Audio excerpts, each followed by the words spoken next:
I always thought summers were meant for lemonade and late-night movies, not falling in love with your neighbor. It started like this. My parents moved us into a sleepy little town in Vermont, all old brick roads and white picket fences. The kind of town where everyone knows each other's dog's name. I wasn't excited to be there. I had left my friends, my favorite coffee shop, and a part of myself behind in Boston. Then there was him, the boy next door. His name was Caleb. He wore flannel like it was stitched into his soul and worked part-time at the local mechanic shop. He had a quiet way of being loud, not with words, but with the way he existed. Strong, steady, and deeply unreadable. He wasn't like the boys I knew. He didn't care about social media or city talk. He cared about his truck, his little sister, and mowing the lawn at 7 a.m. on Saturdays.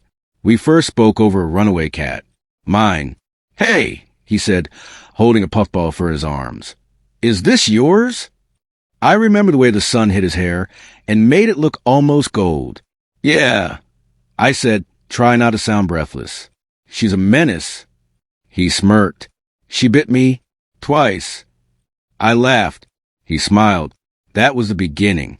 We started with awkward waves across driveways. Then came the shared glances when we both water our plants at the same time. One afternoon, during a particularly hot July day, the power went out in the neighborhood.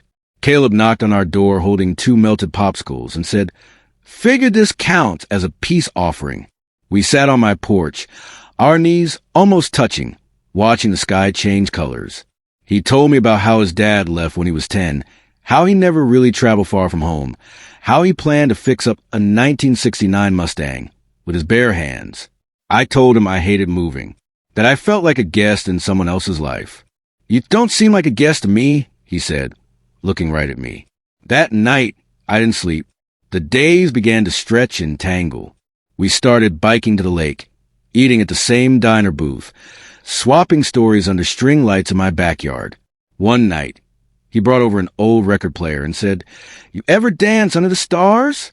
I hadn't, but I did that night. He held me close, both of us barefoot on dewy grass, slow dancing to a song neither of us knew the name of.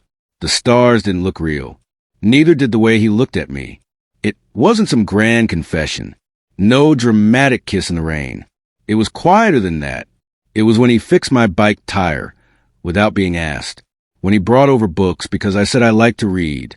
When he sat with my mom after she had a rough day.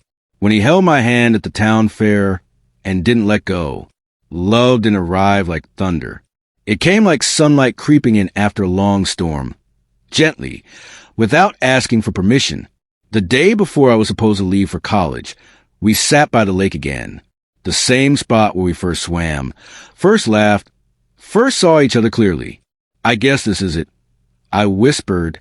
Caleb didn't say anything for a while, just threw pebbles into the water, watching the ripples fade. Then he turned to me.